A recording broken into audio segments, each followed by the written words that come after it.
Guys, and welcome back to the channel. As you guys know, I was recently invited out to Amsterdam for the Elder Scrolls Online 10-year anniversary event, where I got to play Gold Road early for the first time, as well enjoy the event of course, but that's a separate video. Today I wanted to talk about everything that's really exciting to me as a returning player to Elder Scrolls Online for this new chapter. I unfortunately wasn't able to get any footage of Gold Road, so any footage you see will just be from like the announcement trailers and whatnot, what has been made available to everyone. So first off, we're going to start with the stuff that I feel like is particularly important here on my channel: the story, the zone, stuff like that. We'll of course get into scribing the more mechanical things later. So the new zone is of course split into a few different little zones. You have the area around Skingrid, which are the beautiful vineyards. It's all autumnal and beautiful. Like, this honestly might be my new favorite zone because I love how it looks. And I always loved Skingrid and Oblivion anyway. There is also the Gold Road, and then there is something I'm particularly excited about,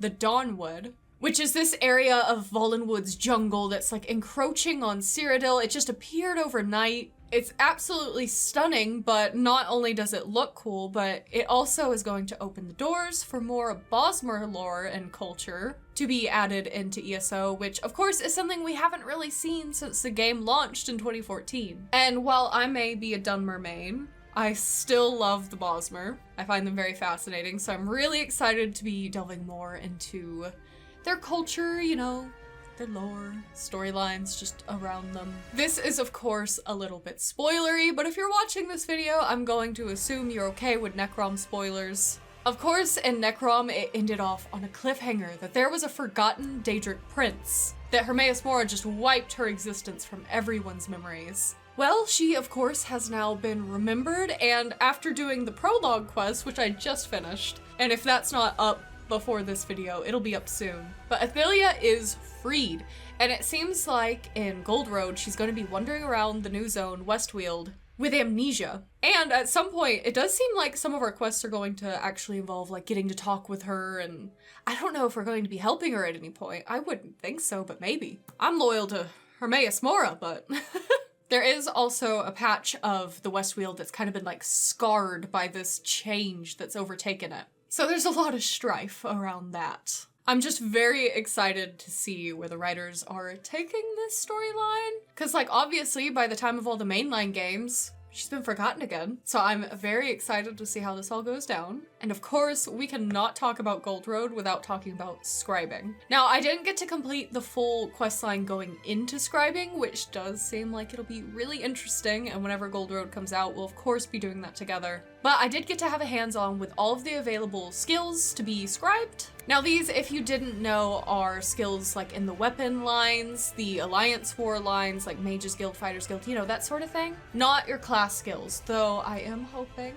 that if this does well enough, that'll come eventually. I am, of course, pretty strictly melee, so I was mostly looking around at that. My favorite ability, however, was one in the Assault skill line called Trample, which you summon your set mount, so like the actual mount you use, and it tramples your enemies, and of course you can apply whatever like you want to that. Like, does it do like magic damage? Does it like knock things back? Does it stun them? You know, stuff like that. It's just such a neat skill unlike any of the other ones, and I love it. That does of course mean I'm gonna have to get into PvP though. Anyone that wants to introduce me to that, please join my Discord. Because I have been intimidated. But some of the other ones say for Sword and Shield, because I'm a tank on my main. You actually like throw your shield, whack things. You can apply, of course, once again, different scripts and signature scripts, and also whatever affixes. So these can of course be different damage types, but then there's also like a multi-target, there's a taunt. You cannot do multi-target taunt. There's pulls, there's stuns, there's immobilizes, there's heals, there's damage shields. But then whenever you go into signature scripts, there's also things like class masteries, which for Dragon Knight, which was particularly what I was looking into naturally, I believe it was something like the more targets you had on you, the more like, I think it was a damage shield and like a damage buff you would have. Like I said, we weren't able to take pictures or videos, so we're relying on my memory here, but a lot of these were more specific to like the skill and whatnot, but there were things like life leeches. The soul ones had to deal with like soul gems in certain ones. I think you could restore like your stamina or magicka with these, you know, things like that. And then affixes are, you know, like the minor maim, you know, expedition, that sort of stuff. So each of these skills that you're able to scribe will be found in grimoires that you can find in different ways. Like I said, they were all just kind of already on the character that I played as, so I'm yet to delve into that myself. I do remember, I know everyone saw like the vault, the bow one where you like jump back, but I was also playing a good bit with the dual wield where you throw a knife and can do whatever you want to do with that. And then the two-hander was like a big whack, you know, two-hander. But then there was also things like the soul like burst and whatnot. There was one where you like waved a torch around. Like, it's just nice that we're gonna have so many that we can play around with. And this doesn't seem like it'll be too intimidating for a new or returning player to get into, just because there's that introductory quest line and whatnot. I'm just hoping the grimoires aren't too intimidating to get to. But on top of that, there is also skill styling, which I do believe is still also coming for the same type of skills, but not the ones you can scribe, because that already, based on how you scribe it, already changes the style, but for pre-existing skills. So like, I know a lot of them would just add like an orange glow or something to your swings, just make things look a little aesthetically different, which is so nice. Y'all know I make characters, not builds. I'm a role player, so being able to fine-tune these sort of things for my character, so excited.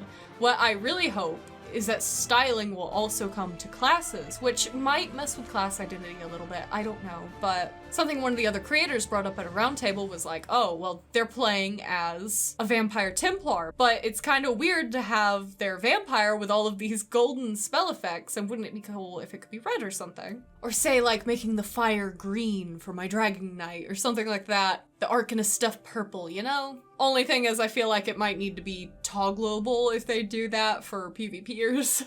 That might make it a little confusing. But of course, I can't really talk about things I'm excited for as a returning player without mentioning things they'd already kind of put into place that you might not know about if you're also a returning player. Primarily, that for me is the companion system. I've been really enjoying getting into that. Usually, new companions will come as soon as the chapter comes out. However, it looks like with Gold Road, they're not necessarily coming with Gold Road, but they're coming with a later update. So that has to make me assume that they'll be like, maybe they'll be base game? I'm not really sure, but that would be nice to see. But if you're a new or returning player and you're maybe a little bit intimidated by group content, which you don't have to do to play ESO, of course, like it's mostly soloable anyway. But I'm pretty sure you can take companions into dungeons. That being said, you can only have one companion, but if you have one friend or partner, like me, that also plays ESO, you can do the dungeons, so I'm very excited about that. But of course, that's already kind of available, so. I'm also really into housing. I want to get more so into it, but it does look like there's going to be a big housing update coming soon, as well as a new PvP one if you're interested in PvP, which I may have to be for that trample skill. So yeah, the lore, the zone, the stories, the new systems. I'm very excited to be returning to ESO.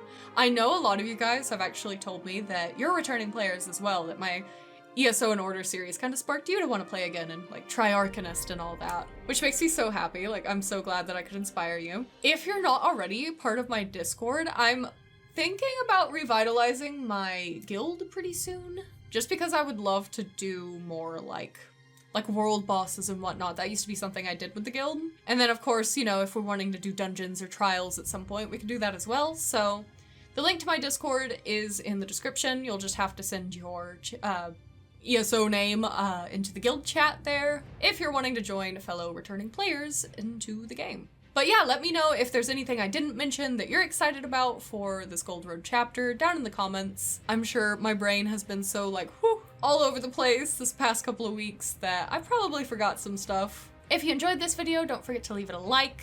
I'd like to say a huge thank you to my current Oathman over on Patreon, Mac and Amanda. Thank you so much for supporting the channel. If you'd like to support the channel, you could do so by becoming a YouTube member or a patron, or you could support my Coffee or Throne as well. But yeah, I'll see you guys in the next video.